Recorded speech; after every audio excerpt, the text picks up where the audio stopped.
The Public Safety, Finance, and Policy Committee will come to order.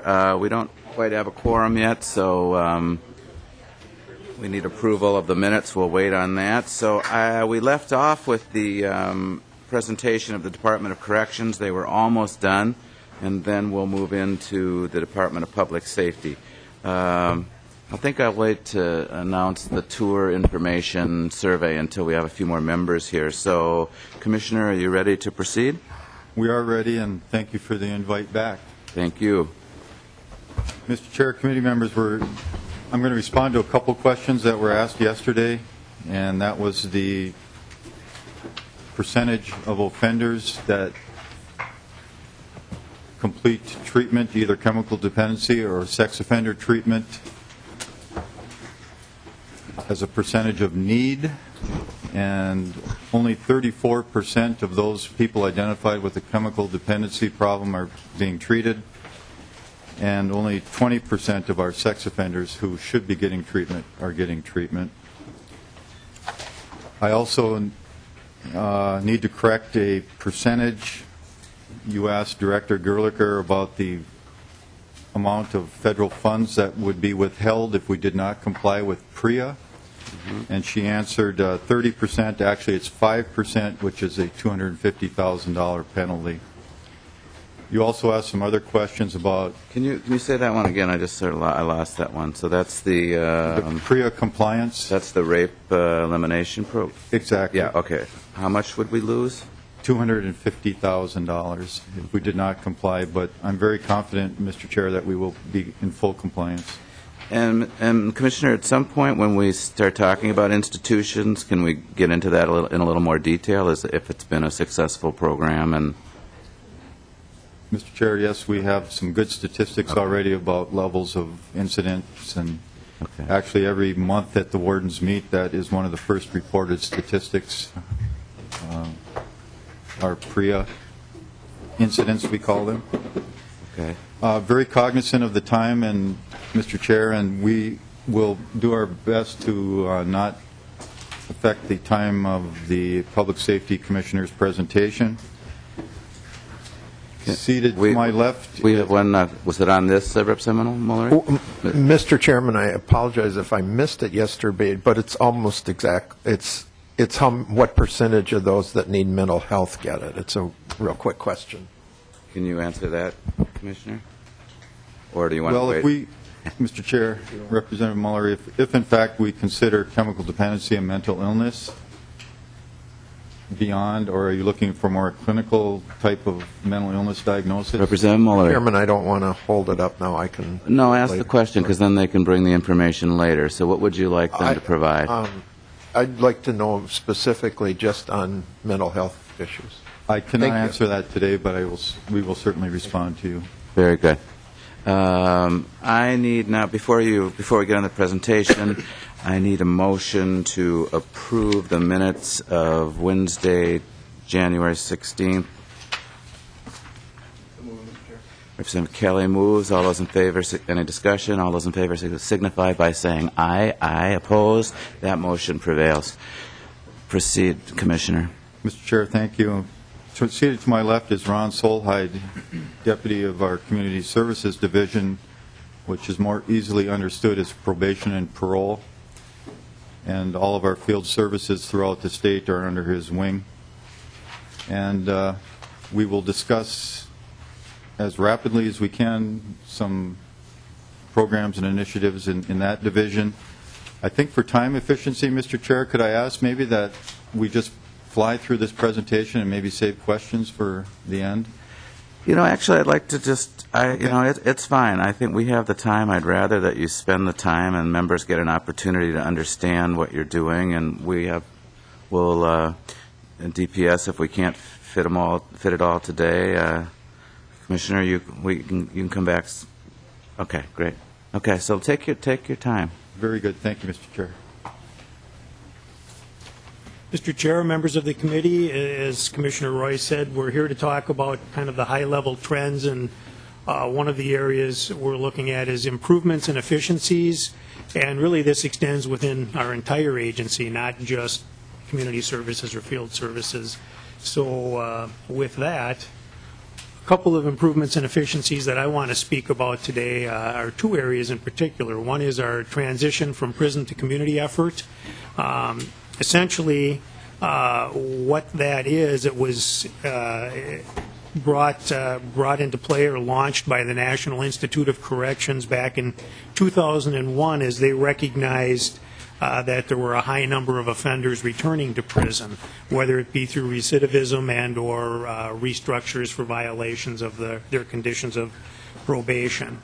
Our agency has been involved in these efforts through a number of initial pilot projects that were started at our agency.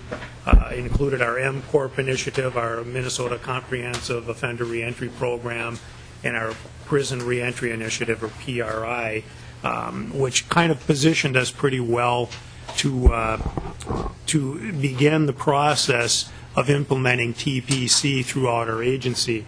I'd like to play just a little brief video clip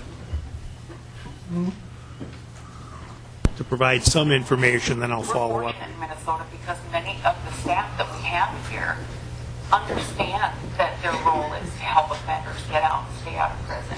Really what it is, it's bumping it up a notch. It's taking it to the next level, giving them additional tools that they can use to motivate the offenders to make the necessary changes so when they do get released, their release is successful and they stay in the community. It's all about public safety. That's our ultimate goal. And if we can help the client change his behavior, change his thought process, long term, we're going to increase public safety more so than just worrying about condition. I want these guys to go back. 90% of these guys in here are going to be out someday. I don't want to see them come back in again. Some of these guys I've known for 20 years, and with the interactions that I've had with these guys, I want to see them do well. I want to see them go out and take care of their families. I want to see them pay taxes. I want to see them live life. That's just a very brief snippet of what TPC is and how we're looking at implementing. But as you can see, it's our facilities and our community services or field services staff that are moving ahead with this effort.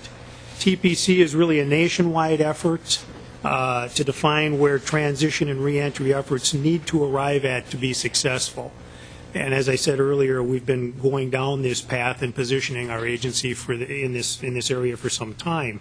And as we stated yesterday, about 95% of all offenders are going to be returning to the community, and we want to be sure we're doing everything we can to ensure that they're successful in not returning to prison. In 2009, our agency received a technical assistance grant from the National Institute of Corrections to really help us move this process along, and we put together a steering committee that has been working to develop this plan for implementation that we're moving down the path with. And we are positioned now to really start this effort in March of this year within our prisons. Our field services, community services unit has been engaged in a lot of training around evidence-based practices, programs, services, linkages in the community for a number of years, and now we're looking at our prisons also becoming more engaged in this, and it's more of a philosophy shift. You know, when we mentioned yesterday, we have about 2,300 uniformed staff, we have support staff, we have a variety of staff within the prison system. that have really focused on security, accountability, and safety within our institutions.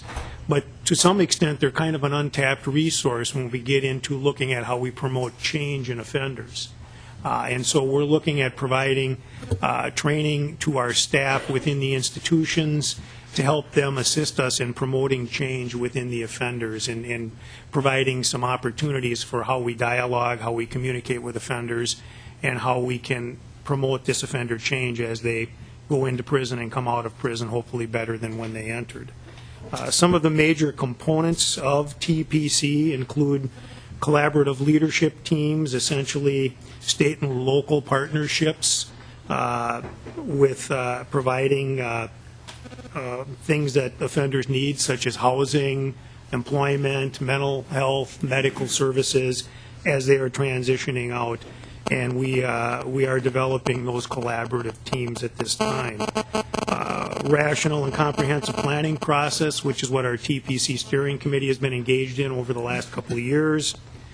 Implementation of validated offender risk assessments. We've been utilizing offender risk assessments for a number of years. We're just moving to what is known as the LSCMI for risk assessments for our offenders in the prisons. We're trying to target those that are at the highest risk of reoffending for our services and our programs. Implementation of evidence, effective research-based interventions. I think Dr. Grant Dewey did a good job talking about all of the research that we're doing. We want to ensure that the programs and services that we're providing for our offenders within the institutions and the linkages that we're providing in the community are effective. And the only way we can do that is to ensure that we're tapping into the research that's out there and the research that we're doing to ensure that we are getting the most for our dollars that are spent in programs and services. Another major component is ensuring that all transitioning offenders have basic resources. As I stated earlier, housing, employment, simple things like identification, offenders coming out of prison, making sure that they have birth certificates, social security cards, state IDs, so that they can gain employment and housing when they come back out into the community. We've done a lot of work in that area with our transition coordinators and at our prisons, and I believe on Tuesday we're going to give you more information, more of an overview on all of our transition services.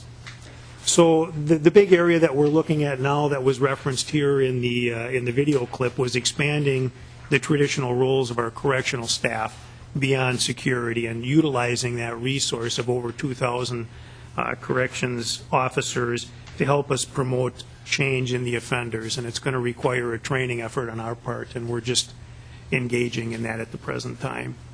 So that, in a nutshell, is TPC and where we're at and where we're headed with that major initiative. Deputy Commissioner, we can spend some time on this Tuesday also, but so how is Min Choice, is that new? Min Choice is new. We just rolled that out. That's the next initiative I want to talk about. Oh, okay. It has to do with our victims. In fact, I believe you should have gotten a handout or a brochure. Okay. I think it was being handed out. Okay, before you do Min Choice, I just like how are you measuring success of the reentry programs of MCOR, and how are you measuring success? Well, as Mr. Chair, members of the committee, as Dr. Dewey noted yesterday, we're doing a fair amount of research around any programs that we implement, and obviously one measure of success is our recidivism rates. We're looking at currently now we have some Second Chance Act grant funds, and we're doing an evaluability assessment right now of how we're utilizing those funds to target offenders who have come back on a revocation to prison. So we're looking at that at the present time. We constantly, review these programs to ensure that they are evidence-based and that there is an impact. When on Tuesday, this is if you could maybe provide this to our committee. It's on your website. It's the adult inmate profile. It's under statistics on your website. Okay. I think this is a good document. But if you could expand it, and Mr. Walsh, if you could maybe help with trying to, so we can look over maybe a 10-year period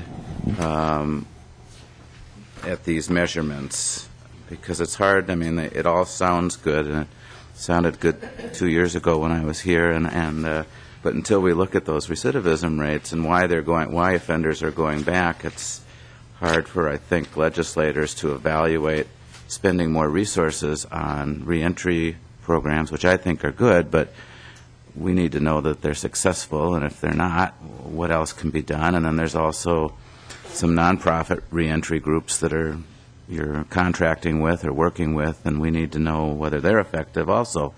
So maybe that could be part of your Tuesday presentation. Yes, Mr. Chair. Okay, thank you. Mr. Chair, sorry to interrupt, but Representative if Kelly. he gets us that information, could I get mine in English? We seem to have a few pamphlets in Spanish, so. Necesitamos en inglés, por favor. We were just testing you, Mr. Chair. I didn't realize they gave us the Spanish version as well.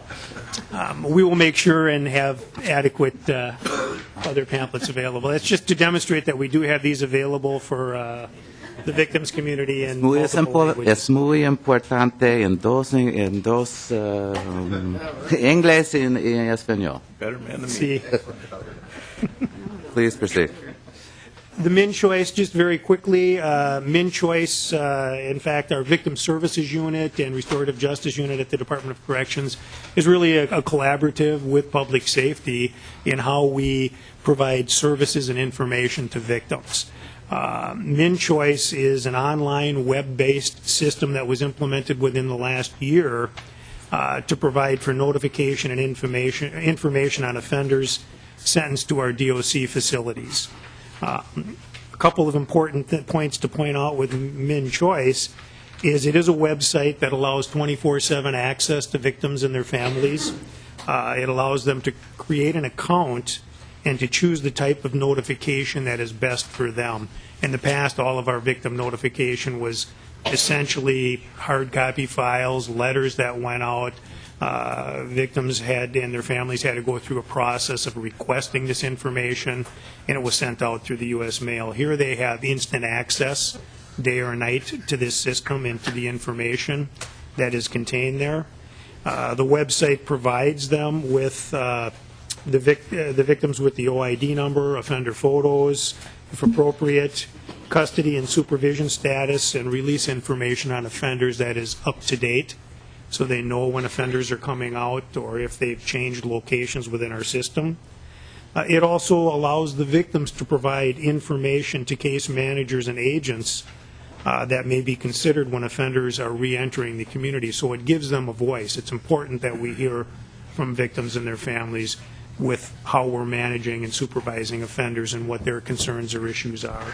So we want to be sure we continue to do that, and this new initiative has allowed much greater access than ever before. The website provides information and links also on community resources to victims and their families, and it also provides for automated updates.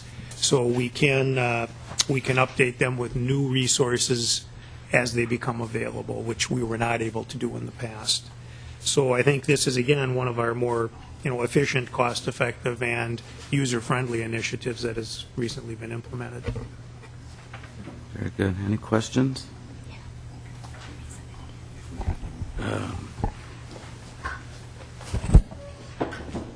Representative Schoen, sorry. Mr. Chair, that's plenty fine. You're not all sitting at the same place as you were before. Trying to juggle it up a little bit. I was looking over. I'm sitting by the other team today. My question maybe was to you, Mr. Chair, on what the question you asked, and to you, sir, related to some of the statistics related to reintegration on programs. Yesterday, we heard some numbers related to percentages of success, like with chemical dependency. The information I'm curious about is percentage of participation of the entire population, because you gave great success rates, but if only 10% of the population is participating, then how great is it? So those are the types of things that I'm curious about as well, and maybe that's what you're leading to. Exactly. I think we just need more of that when we start digging deeper into your budget. Certainly, Mr. Chair, we'll bring more of that information on Tuesday with our reentry and our success rates there. Okay, and I believe we're also having a day on sort of treatment, aren't we? So we can get into that in more detail also. Or similar. Mr. Chair, it would be too long for your committee probably, but maybe it would be possible, like when they're talking about visits, Mr. Dewey has about I think it's an hour presentation roughly that I've been to it over at DOC on their results on different effects of things. So it might be good to see if they could set up something for those members that wanted to sometime. Yeah, we will look at that. Thank you. Commissioner, anything else? Mr. Chair, in that regard, you saw the list of our research yesterday. Each of those items could be an hour presentation, and Dr. Dewey does do a great overview of them, and he can get through it fairly rapidly, but I think a 2-hour minimum would be almost necessary. But there are meeting exactly the questions that are being asked here, and I think would be very valuable in the future. Okay, very good. Anything else? Sure. Thank you, Commissioner. Mr. Chair, to my left is Terry Carlson. She is the Deputy Commissioner, basically in charge of our institutions. Welcome. She has a long history of working in institutions as a line staff, corrections officer, and as a warden. And we will be efficient in our time here as well. Welcome to the committee. Absolutely. Thank you, Mr. Chair and members. I'm happy to be here today, and we're going to get into a lot more detail of facilities and upcoming hearings. But what I want to do today is just walk you through several different programs, improvements, and efficiencies that we've been making within the facilities division. Before I start talking about the crisis intervention team training specifically, I want to tell you a little story. Back in October, one of our correctional officers from our Stillwater facility was providing security coverage at the St. Joseph's Hospital, where we have some of our inmates who need hospitalization housed, and they provide the security for them. That day, he was walking in a hallway, and staff from St. Joe's came to him and said, "We need your help right now. We've got an emergency situation." And he went with the staff and found that there was a nurse's aide who was being held hostage by another patient at St. Joe's, not one of our correctional clients, but a patient at St. Joe's. And he was in his room holding this nursing assistant with scissors to their neck. And our officer, Shane Warnke, entered the room very cautiously, got some information, and then used the skills that he learned from our crisis intervention team training to successfully de-escalate that situation and have the patient put down the scissors and release the nursing assistant who is being held. He saved that person's life. I really believe that he saved that person's life that day. And he accredits it to the training that he received through our agency for de-escalation through crisis intervention training.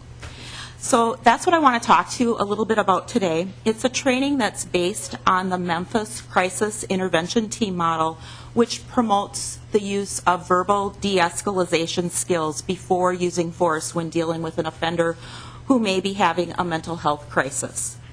It's a system, CIT, is used throughout the nation and within our state by many law enforcement agencies. And for us, it's a collaboration between our line staff, our behavioral health staff, and also NAMI Minnesota. And NAMI is the National Alliance on Mental Illness, and we work very, very closely with their staff on this initiative. The National Institute of Corrections, which is a federal organization, sponsors training that staff from 4 of our facilities have attended to learn about the crisis intervention team model. We're one of the first state departments of corrections to implement CIT in our facilities, and so far 108 staff have been trained. Our goal is to have 25% of our corrections officers trained, and right now we're offering 4 training sessions per year. They're each 5 days long, so it's pretty intensive. Field agents will also be receiving this training, and we've also had people from Hennepin County and other local law enforcement come and participate in our training sessions. And we've also attended training at other law enforcement CIT training sessions. So now I'm going to show you a video clip. It's about 3 minutes long that will talk about CIT. And I need to make a little disclaimer at the beginning that there's some yelling and a few swear words at the beginning. So let's see if we can find. There it is. So just know that it's a training scenario for us. I had it.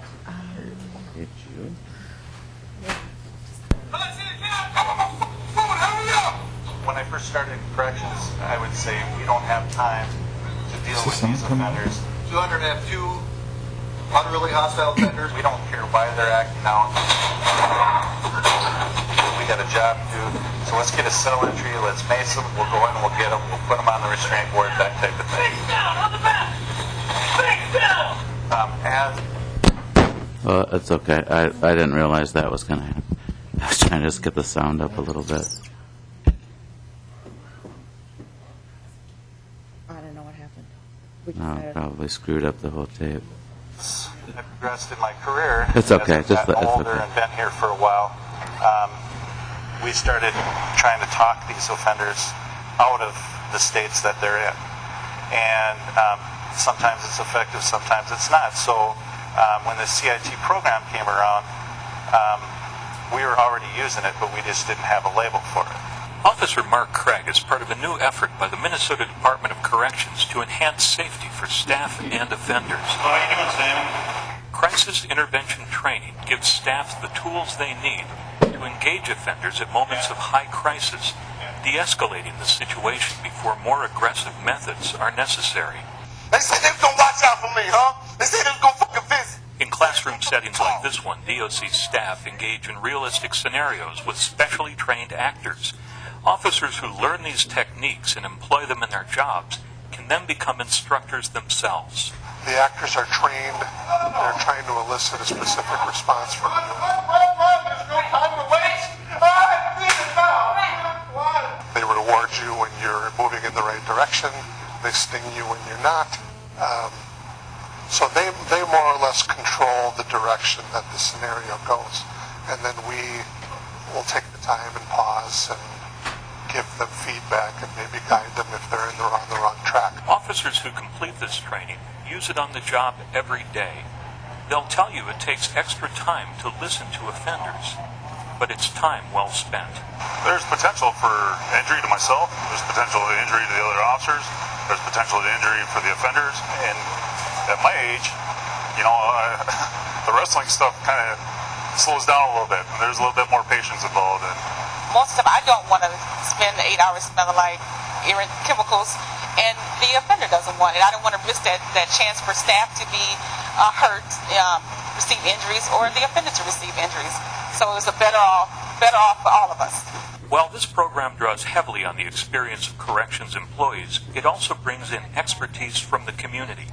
An ongoing partnership between the DOC and the National Alliance on Mental Illness brings advocates and experts to the table. Another piece of CIT is those partnerships continue after the training takes place. So if the agency policy needs to be revisited to support officers who are using CIT skills, we all get together and talk about how can we do this.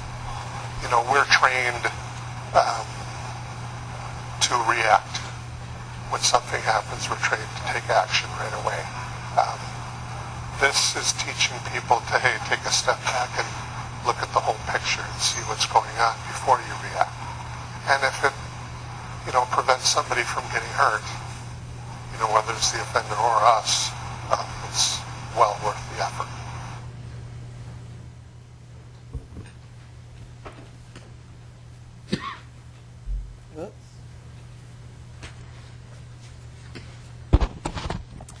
So So that's the crisis intervention team training, and really is a safety initiative for us in our agency. The next improvement that I want to talk to you about is offender restitution collection. Certainly within our agency. Debbie, can you just hold on one second? We have one question, Representative Slocum. Thank you, Mr. Chair. I have a question. One of the previous slides talked about felony level assaults on staff, and clearly the number is down, but you have a generic kind of number. What percentage of staff suffers not felony level assaults, but inclusive of felony level assaults, but an injury relating to their job? Mr. Deputy Chair and Commissioner. Representative, I don't have specific numbers of staff who have received injuries from assaults from offender behavior off the top of my head, but that certainly is something that I can provide to you. I'd be very interested Okay. in that. Thank you. You're welcome. Please proceed. Okay, with the offender restitution collection, certainly we value holding offenders accountable and also restoring justice for victims. And so in April, we are going to implement a new restitution collection procedure in our prisons. 63% of all our incarcerated offenders owe court-ordered restitution and fines, and that equates to approximately $36 million in fines and restitution. The average court-ordered restitution amount per person is, however, about $800. So the changes that we're going to implement in April are intended to, like I said before, restore justice for victims by identifying methods to increase the amount of restitution paid by the offenders. And the changes will enhance that offender's ability to pay their court-ordered fines and obligations restitution over a shorter period of time. And many of our offenders will fulfill their obligations before they're released to prison, so they won't have that burden when they are out in the community trying to get a new job, and they'll have that taken care of. So we're excited to start this new process. All right, the third issue I'm going to talk about is a new program, a new training program that we've started in our corrections facilities that's called Corrections Fatigue to Fulfillment.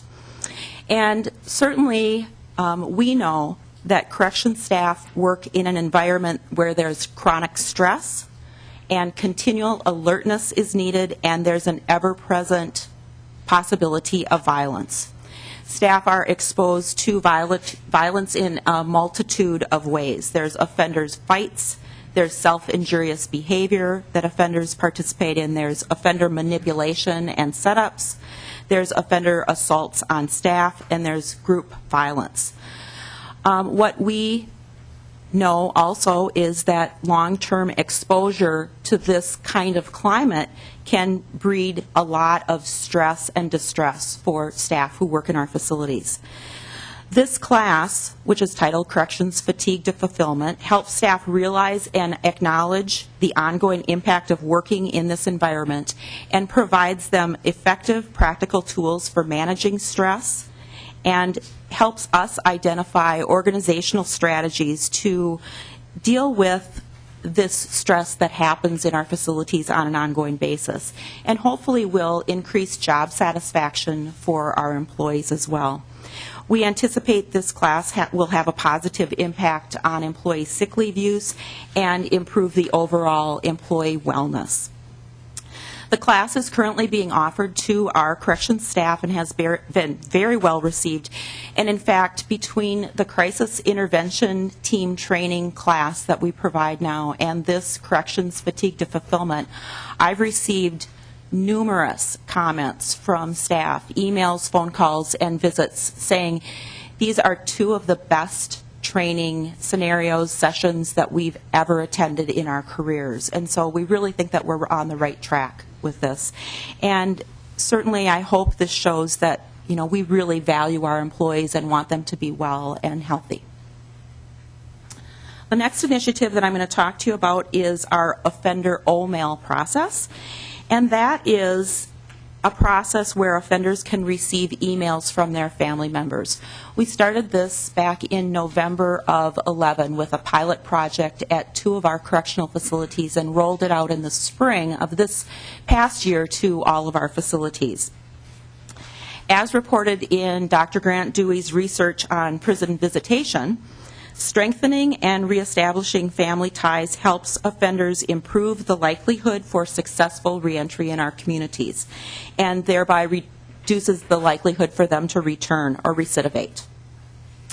Please rest assured, inmates don't have access to the internet. Right now, the process is only one direction. Family members can send emails to, it's a company that we work with, a vendor that we work with, and we have a computer in our mailroom that receives these emails and then prints them and gets them to the inmates in their housing units. But even with that process, it's faster to get an email than it is to get a letter in the mail. And, you know, with today's propensity to use email, it really is helpful for family members. Currently, we get about 6,000 emails a month in our facilities, and that rate has been increasing on a monthly basis. Sure. Drug intervention. So Representative Cornish has a question. Mr. Chair, yesterday we heard a estimate, I think only a certain small percentage or something of the phone conversations could actually be tracked. What's the percentage on these emails, and how many staff does it take to check out that many emails a month? Deputy Commissioner? Mr. Chair and Representative Cornish, thanks for that great question, because I forgot to mention how the OMail system really helps improve our security and safety within our facilities.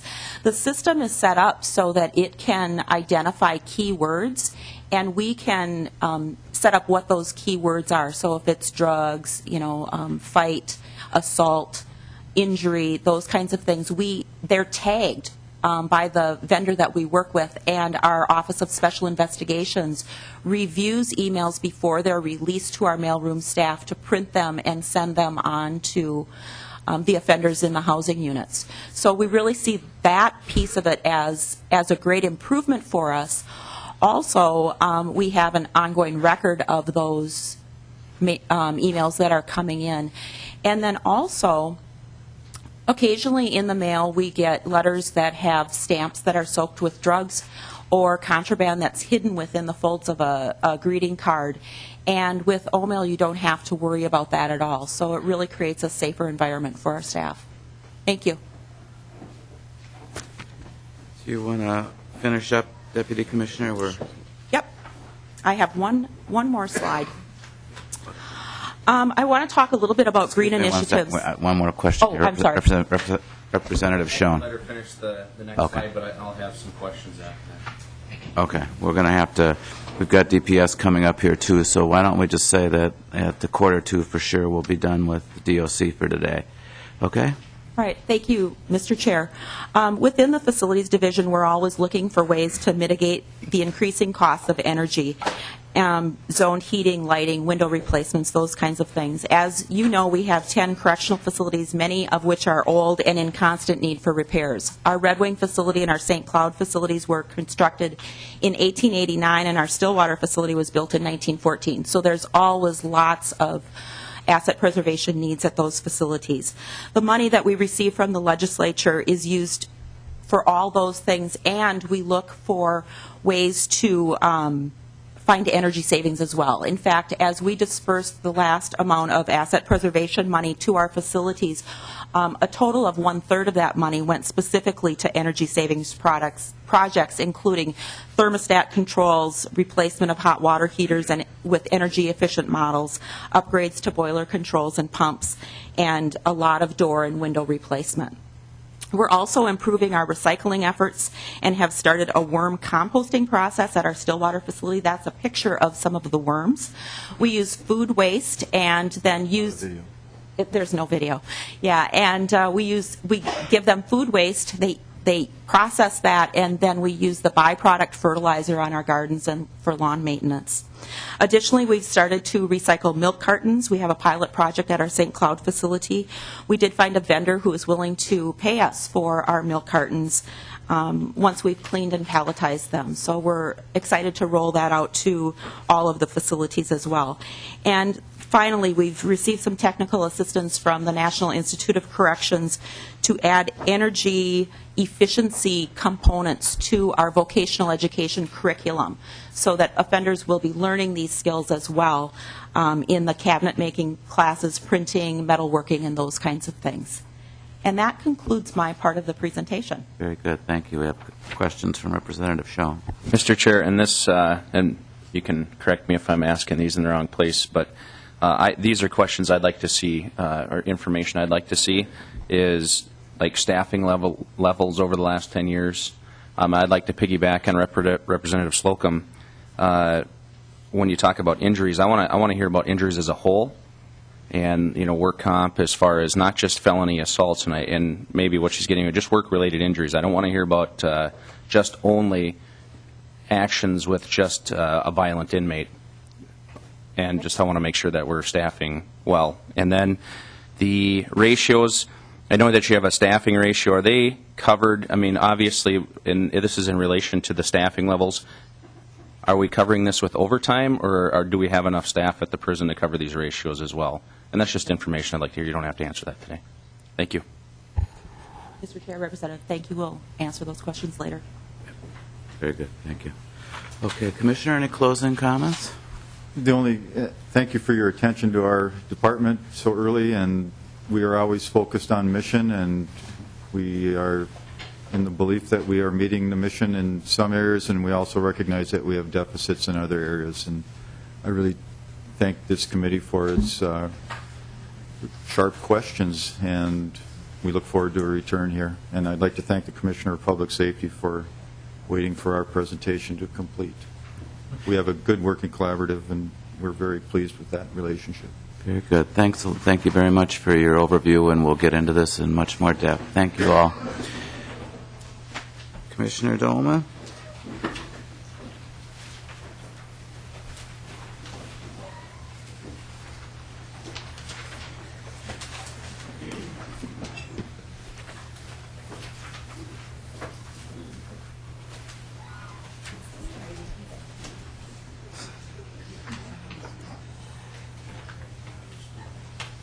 Commissioner, welcome to the committee. Sorry for taking some of your time here, but we want to give all the departments as much time as needed, and we'll have you back several more times during the budget process. So welcome to the committee.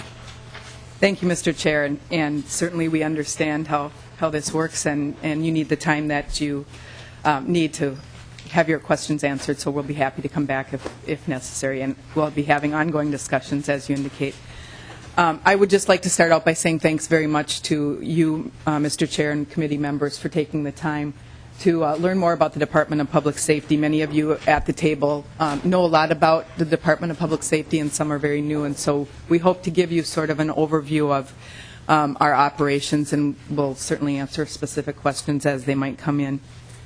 By way of introduction, I would just like to introduce myself. I'm Mona Doman, and it is really a great honor and a privilege to serve as the Commissioner of Public Safety and to work with all of you in the area of and interest of public safety around our entire state.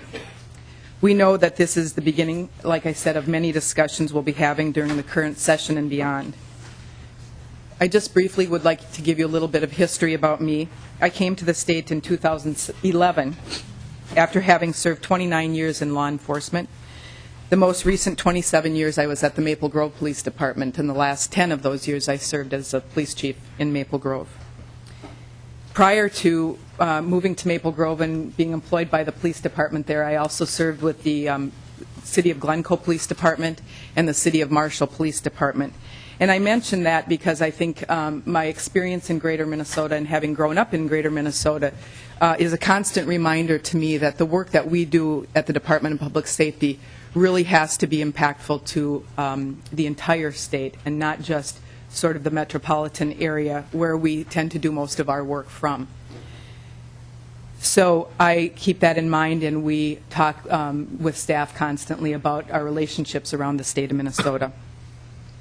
So I have come to state government after almost 30 years of looking from the outside in, and from being a consumer of what the state, and because of my history in particular, the Department of Public Safety has offered.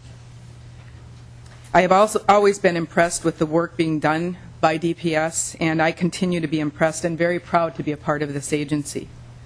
I believe, and I trust that you do too, that our work is at the core of government, and that is to do all that we can to keep the people of Minnesota safe.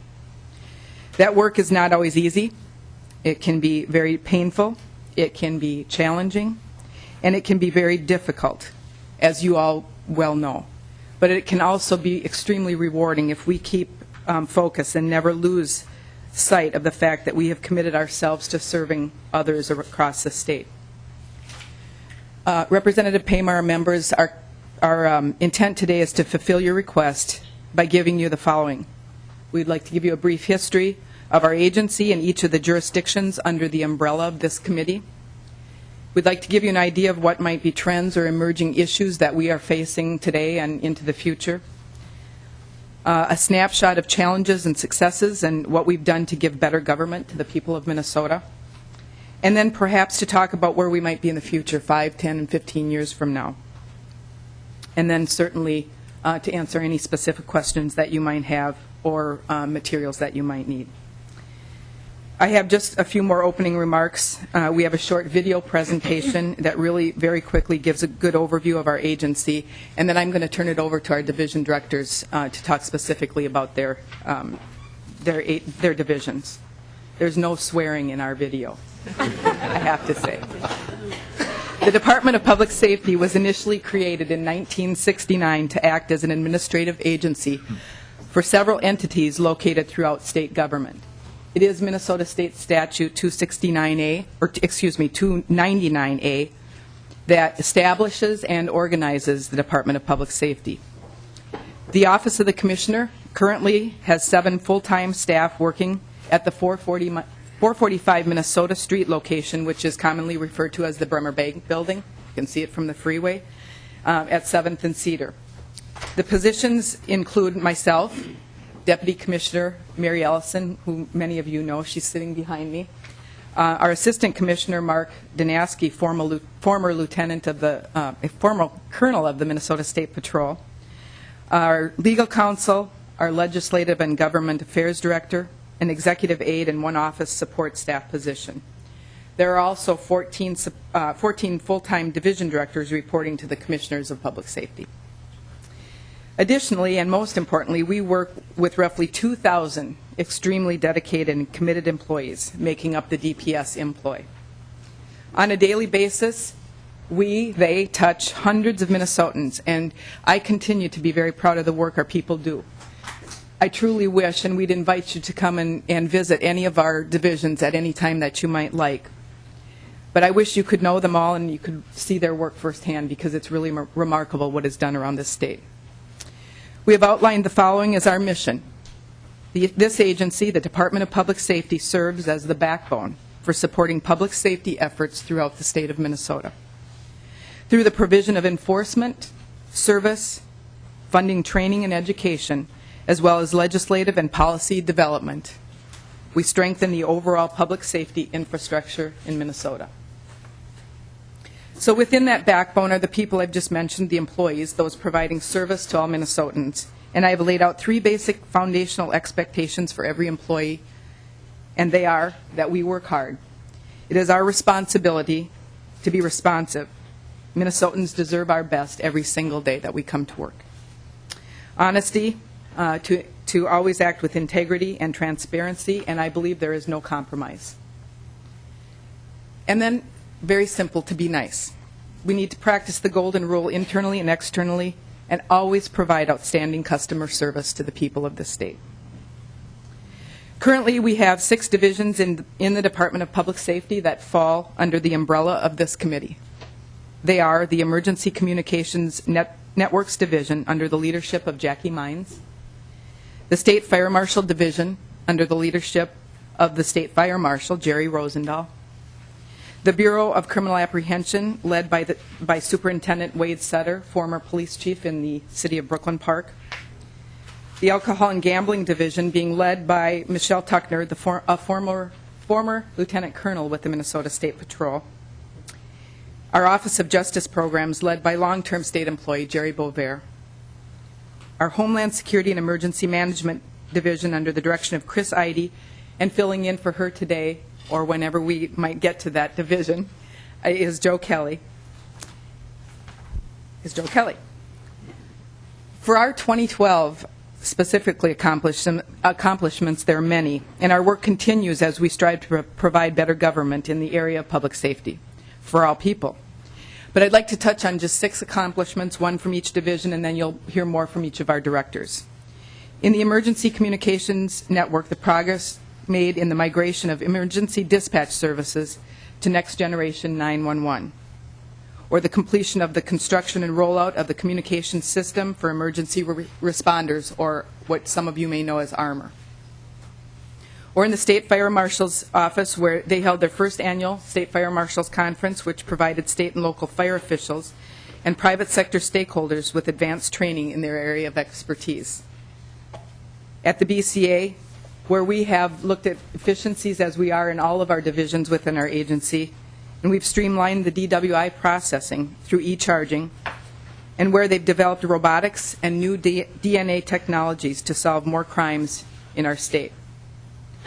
And in our Alcohol and Gambling Division, where they have partnered with Minute Services, formerly known as OET, or Office of Enterprise Technology, to transition to e-licensing. This is resulting in reduced processing time for approval processes they are involved in, such as alcohol brand label registration or off-sale liquor license approvals. The Office of Justice Programs continues to administer state and federal grant funds to state, local, not-for-profit, and tribal agencies who provide crime victim services, law enforcement activities, and juvenile justice programming. And finally, in the Division of Homeland Security and Emergency Management, where they secured federal disaster relief totaling nearly $52 million for communities affected by 4 events involving flooding or tornadoes, of which you all are familiar with. So in just a few minutes, you'll hear from the division directors individually, but before I turn it over to them, we'd like to play just this short video for you. Oh, I do. So you know, this video is a video that we show to every new employee that comes into our agency, and we know you're not our new employees, but it gives a really good sort of 50,000 foot view of the agency, and it'll help you understand, and it shows you just a snippet of some of the divisions that you won't necessarily hear about in this committee. Thank you.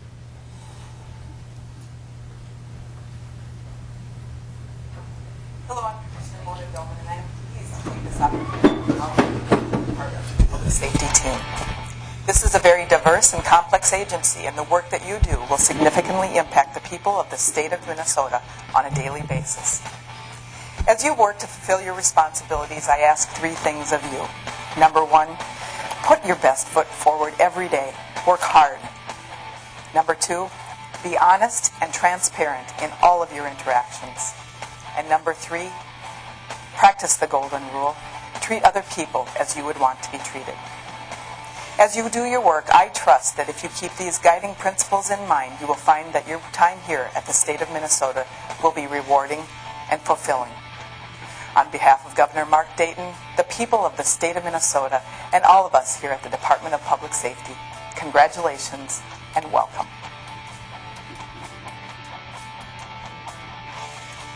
The really interesting thing is everyone is very passionate about what they do. DPS has excellent employees, hardworking, professional. They operate with integrity.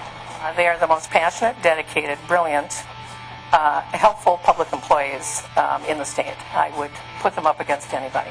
This is really a wonderful agency, and you're going to have a lot of fun. We have a tremendous amount of pride in what we do.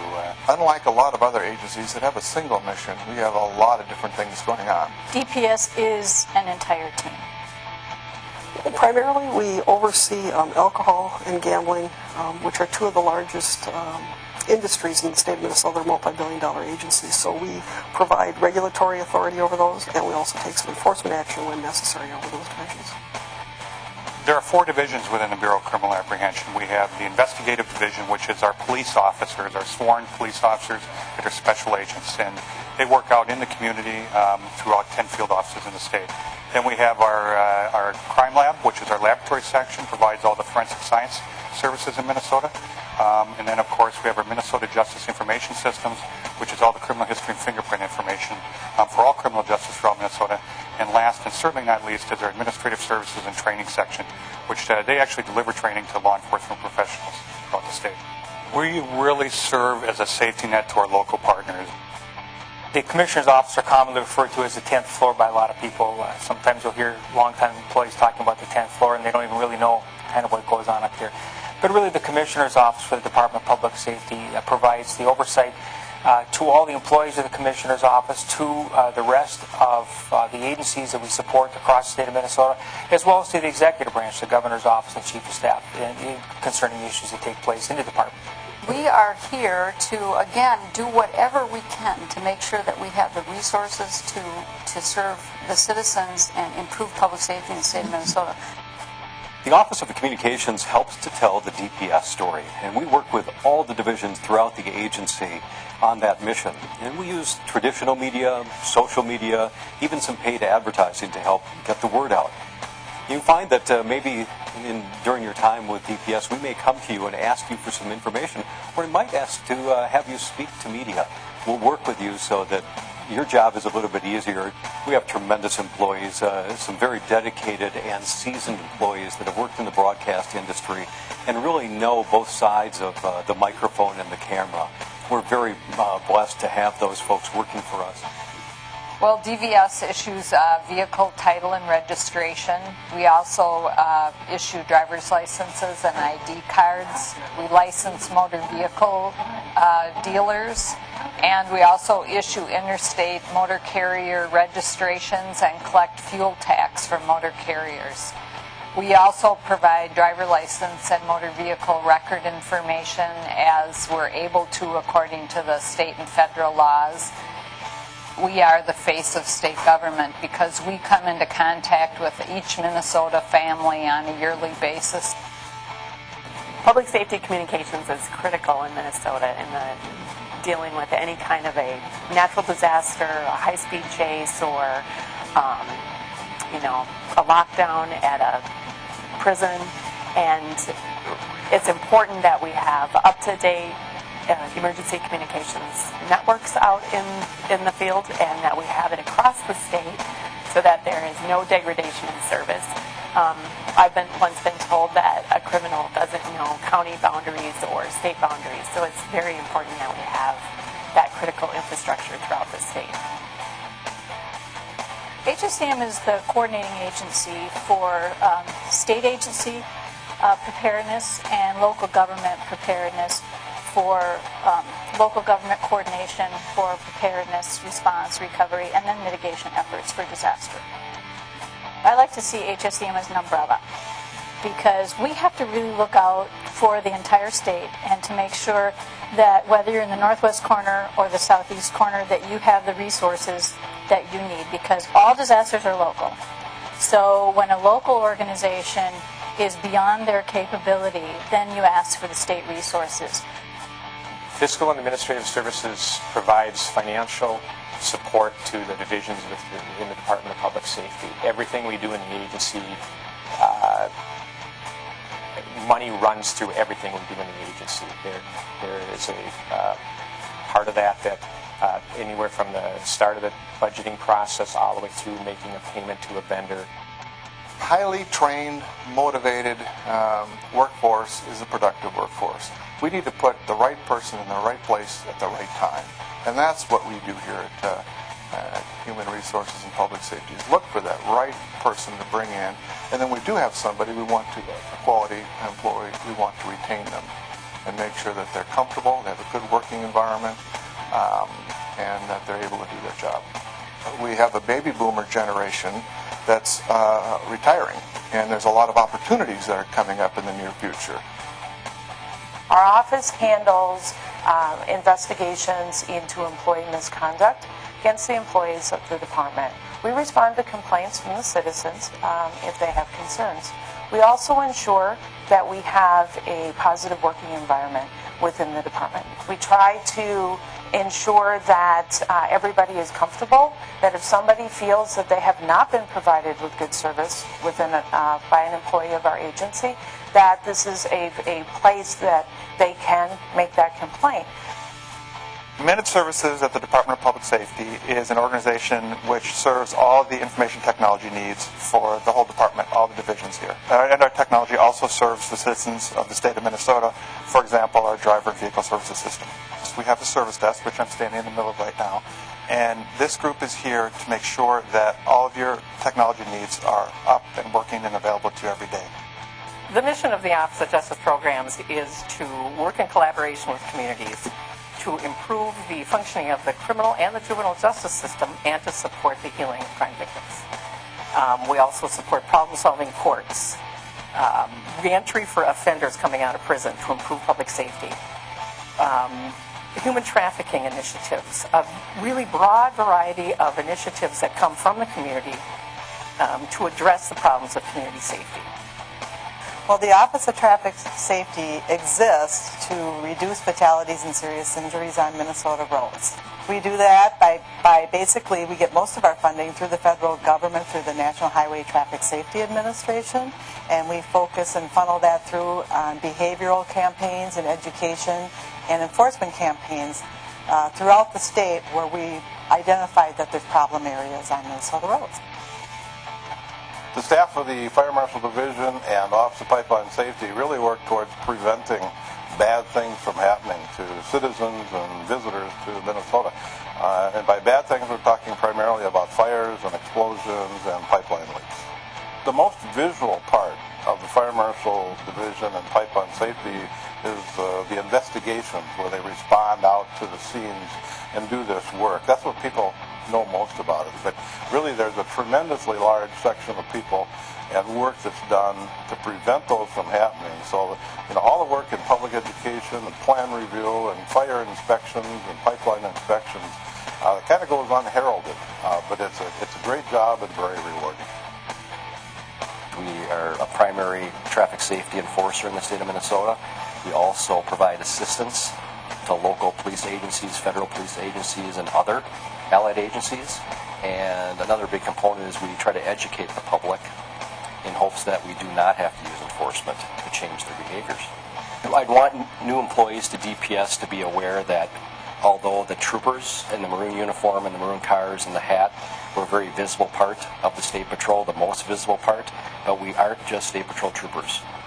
We're troopers and support staff and other employees that all are critical to us accomplishing our mission as part of the DPS mission. Thank you for taking the time to watch this video and to learn more about the Department of Public Safety. The people of Minnesota are counting on you to work hard, be honest, and practice the golden rule as you carry forward the mission of this agency. Thank you. Members, especially for new members to this committee, just so you know, it's probably a little complicated, and I'm not sure this is the best process, but some of the divisions within the Department of Public Safety don't come under the jurisdiction of our fiscal authority because of transportation funding. So it would be the Commissioner of the State Patrol, DVS, Capitol Security, Department of Traffic Safety. Am I missing anything else? Anything that's transportation funding related from the federal and state government. So it's a little confusing, and I'm not sure it's the best process. And also the Senate does this a little bit differently. So when we have a conference committee, God knows what we'll do. But so anyway, that's just so. Well, did I miss anything that's not under our jurisdiction? Mr. Chair? Yeah. Mr. I didn't Chair, have a you list got them of it. all. I'll look quickly. I have an organizational chart in my book here. All right, I appreciate you saying that because we appreciate you watching the video. You can see how sort of unique and complex and diverse we are. And we realized as we viewed this before showing it to you that it wasn't covering all. It was covering more than what your jurisdiction is. But we hope that it was helpful to understand. Sort of it's a big picture within the Department of Public Safety. So Thank you for allowing us the time. I will now, at this time, call on our first Division Director, Jackie Mines, with the Emergency Communications Networks Division, to give her presentation. And I had, if Mr. Chair, if I could, and members, Bruce Gordon, sitting to my left, running the video, is our Communications Director. You may see more of him, but I neglected to introduce him to you when he came up to the podium. But thank you. Very good. Welcome to the committee. Thank you, Mr. Chair, members of the committee. I would like to call your attention to some information in your packet. We have a division overview as well as a couple of colored maps of Minnesota that will give you some status on the major projects that are going on in our division. I would also like to thank each of you for taking the time to understand what our division does. Our mission statement is to fund and support interoperable public safety grade communication network solutions that permit public safety officials, emergency personnel, state and federal agencies to communicate easily with each other in a moment of crisis or to provide immediate responses to Minnesota citizens and any visitors to our state that request emergency assistance. We are funded from a 911 fee that is attached to every wireless device and telephone device that can make a 911 call. Today, currently, that fee is set at 80 cents. We do have the option to raise that fee to 95 cents if we need to. However, for the past 3 years, we have attempted to keep our budget very tight so as not to raise that fee. There are two divisions within, or two programs within my division that are associated with mission-critical public safety networks. The first is the statewide radio system, also known as ARMOR, and the second one is the 911 network.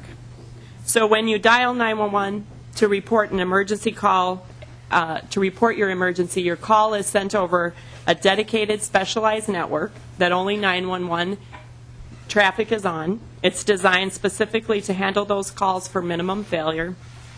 And your call is sent to the nearest 911 public safety answering point or PSAP where a dispatcher will assist you. That portion of the network is called the 911 network.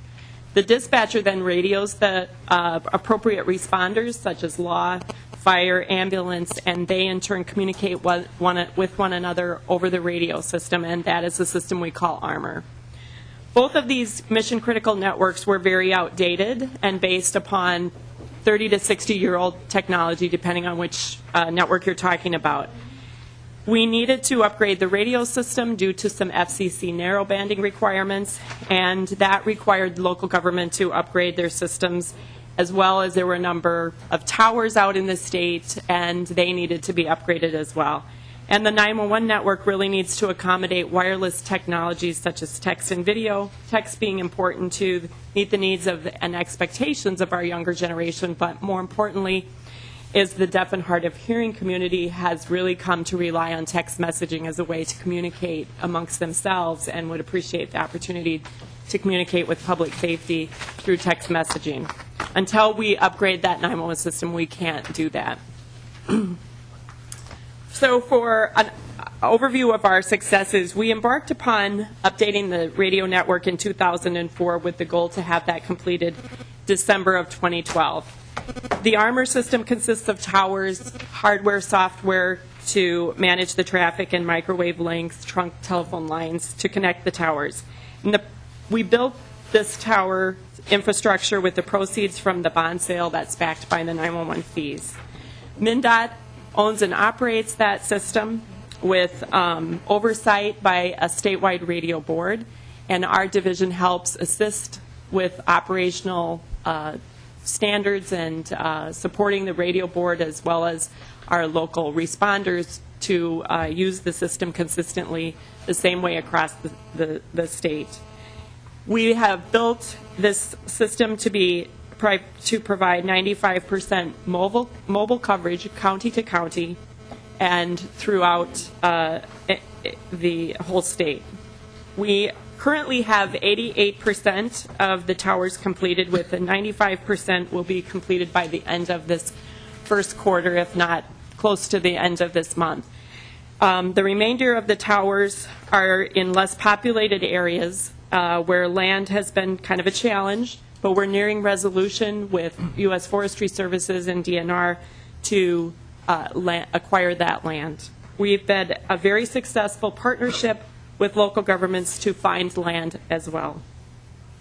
This project will come in under budget with about $15 million in reserve. 69 of the 87 counties are on the network today, with 2 more migrating this month. The rest are in various stages of exploring timeline for migration.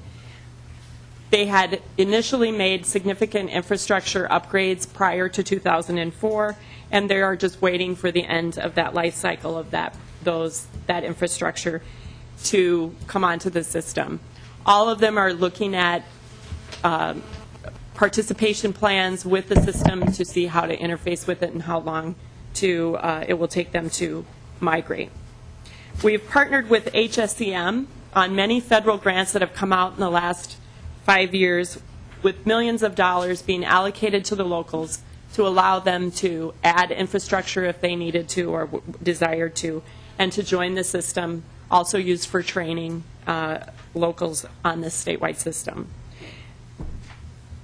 This has been a particularly successful partnership between local government, Minute Services, the Department of Transportation, and Public Safety.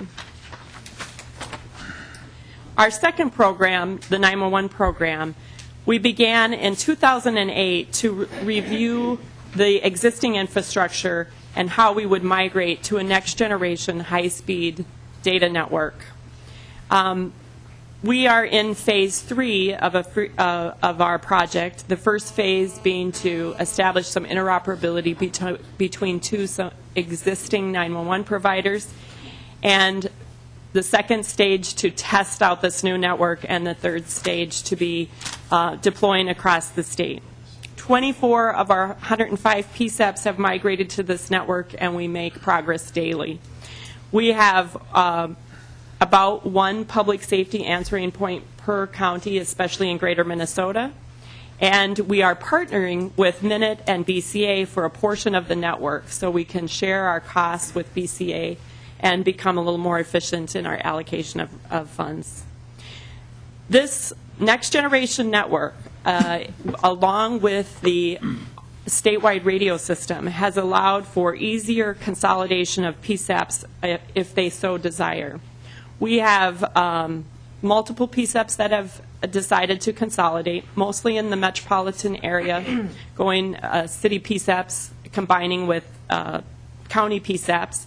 But we also have something relatively new called virtual consolidation with 3 PSAPs in western Minnesota, Stevens, Pope, and Grant County, where they're actually sharing infrastructure, they're sharing hardware and software, and they're helping each other out in terms of helping them with resources. So if, for example, they need a little help at one of the smaller counties to answer 911 calls on weekends, the larger counties can assist them. The third project or initiative that will be crossing our desk in the next few years is wireless broadband for public safety.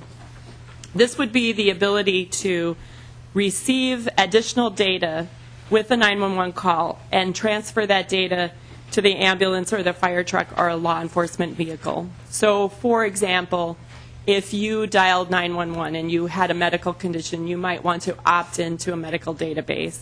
And that medical data could be available for ambulance personnel and or the hospital to receive that. And that is a long-term goal. Today, quite a few law enforcement vehicles do have air cards, and they are able to access through a computer in their car additional information for law enforcement. But we'd like to eventually get to the point where we could allow some of that additional data to be available to fire and ambulance as well. Some of our challenges are keeping up with the consumer technology capable of interfacing with 911. So it's not just a voice call anymore. As I mentioned earlier, the younger generation really makes an assumption already that text messaging is available for 911. We have devices that are sold to elderly people that you can press a button and a call will go to the PSAP. And you have OnStar type services where crash data is available and could be made available to responding agencies. Making sure that that data will be kept private is going to be a second challenge for us in the upcoming years, keeping up with consumer expectations. So a lot of times, like I said before, younger people just assume you can text 911. We will also be challenged with upgrading our statute governing 911, and we would also like to expand the existing statewide radio board structure so that it could support all emergency communications and become an emergency services board. We will also, not so much in the immediate future, but in future years, probably be dealing with a declining revenue stream in the fact that wireless growth has just about saturated the market. So, for example, if we have, many people are getting rid of their wireline phones, and so that is reducing the revenue stream, and we're seeing those changes happening already. From an efficiency standpoint, I mentioned earlier that we're partnering with Minute, we're partnering with MnDOT, and we're partnering with BCA to reduce our costs, sharing network elements that are already paid for and out in the community to provide some of these services or a secondary path for some of these services. Combination of a statewide radio network and Next Generation really allows public safety answering points to work together in regions, to share information, and to run dispatch centers and to reduce some costs. The new network allows for better coverage and faster call setup times. It also really does allow for quicker and more accurate display of an emergency information to the dispatcher, and ultimately it will be available for all the responders. The trends that we'll see in the next upcoming few years is that there will probably be new feature functionality and capability available to dispatchers. There will be new and emergent dedicated network for wireless broadband that we will need to address. And we will have to deal with issues such as what kind of additional data should be made available and can be shared over this public safety network. And with that, that concludes my presentation, and I entertain any questions. One question, when we go over your budget, maybe you can come back and tell us a little bit about the special revenue account, and now that Armor's out almost fully developed in the 87 counties, if that account will be phased out, or what legislative objectives you have for keeping it going. But we don't have to deal with that now. We'll deal with your budget. So, Representative Ward. Thank you, Mr. Chair. Ms. Mines, I've got a couple different questions. Did I hear you say that the 911 PSAP, is that different than the PSAP centers, dispatching centers that for the patrol and the DNR and the MnDOT? Ms. Mines. Mr. Chair, Representative, the 911 dispatch centers across the state include the State Patrol dispatch centers, and the State Patrol dispatch centers support the DNR dispatch. Representative Ward. Thank you, Mr. Chair. I thought I heard you say that you had tried to set up one PSAP 911 area per county. Is that correct? Ms. Mines. Mr. Chair, Representative, that has been something that's evolved over time at the discretion of the locals. So basically, in most counties in Minnesota, we do have one 911 dispatch center per county. Representative Ward. I find that interesting. Thank you, Mr. Chair, and thank you for allowing me to continue with some of the questions. Can you tell the committee where the, and I know that Mr. Chair already verbalized the difference between, this committee and, say, the Senate committee with a purview of the public safety umbrella, and the State Patrol is not under this committee's jurisdiction. I only wish it was. Having said that, can you tell this committee on what's happening with the consolidation of the PSAP units in the state? PSAP center dispatching, PSAP dispatching centers, please. Ms. Mines. Mr. Chair, Representative, the Consolidation of the State Patrol is in full swing. I believe there are, they have been consolidated down mostly to center in Rochester as well as the State Roseville Center. There are still 2 PSAPs in Greater Minnesota that have yet to migrate. One of the things I'd like to bring about is that, you know, our division doesn't necessarily promote one way or the other, consolidation or not. We've had a couple of studies done in the past few years that identify that consolidation should be at the discretion of the local government, whether or not they want to do it. In some cases, for example, Big Stone County decided to consolidate with Candy-Ojai County for dispatching services, and they did that because they have a declining population. It was difficult to find people to replace people who were going to retire, and it allowed them to have more resources for law enforcement. So we, again, try to make grant money available for consolidation purposes, but we leave that up to those jurisdictions to make those decisions. And, you know, that would be under the purview of the State Patrol Center or, you know, division as to their decisions regarding that. Mr. Chair, can I? Representative Ward. Thank you. Members, many of you know that the dispatching center consolidation with the PSAPs has been on my radar and other members' radar for a couple years now, going back to Chief Danaski and now Chief Daly, and we had 9 dispatching PSAP centers in the state of Minnesota, and a few years ago, Chief Danaski, Colonel Danaski, suggested they go down to 3, and several of us in here, including some bipartisanship members, Representative Cornish, questioned that, and now Colonel Daly has said that no, we shouldn't go down to 3, we should go down to 2 dispatching. Now, understand that the PSAPs dispatch for the DNR, for the MnDOT, and the patrol, and I've been pretty vocal. I've been told that the horse has left the barn, but you know, I'm concerned about the public safety, the safety of our law enforcement folks and our citizens.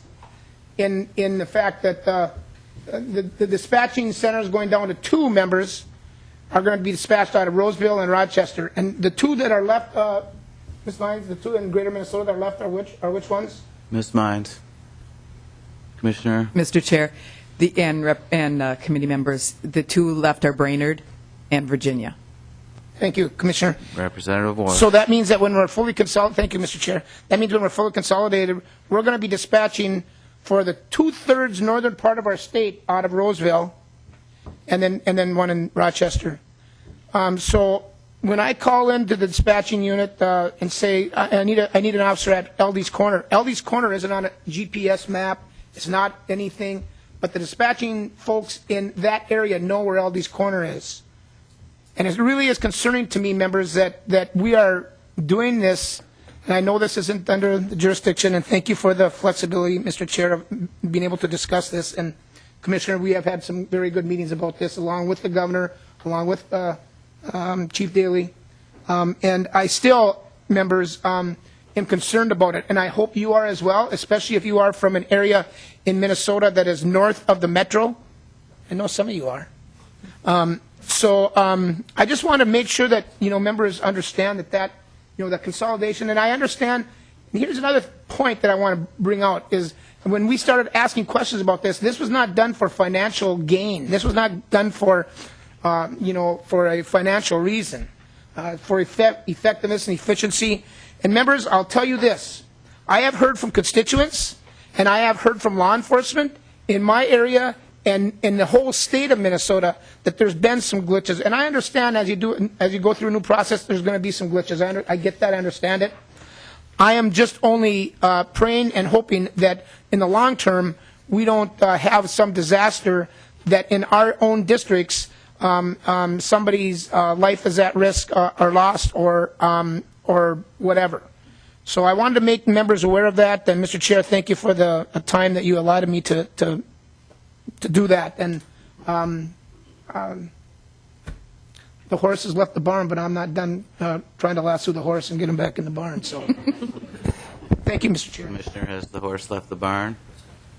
Mr. Chair and members of the committee, the PSAP consolidation within the Minnesota State Patrol has been a project that's been going on for several years, and we are set to have the consolidation project completed by May 1st of this year.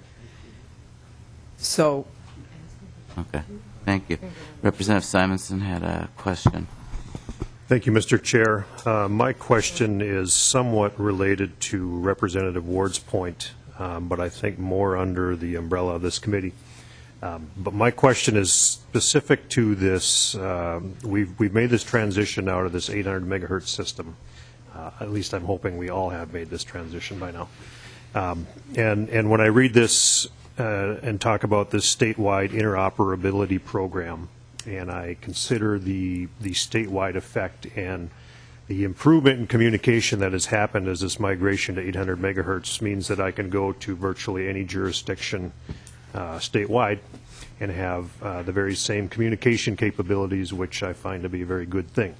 But my question specifically is more about the 911 answering centers that do not fall under the State Patrol, but more so that fall under the counties or the cities or the local jurisdictions.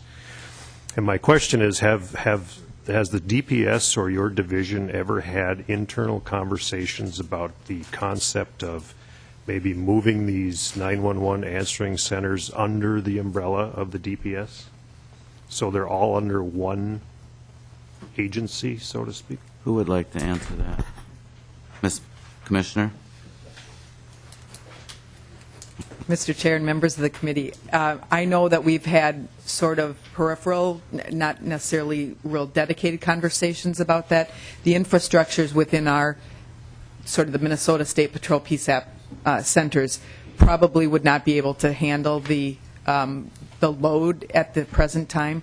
But certainly as time goes on, as we think about the future, and as I mentioned that we'd be talking about 5 and 10 and 15 years from now, I think that we will be having to be forced to have those conversations as we talk about regionalization and sharing of resources around the state of Minnesota.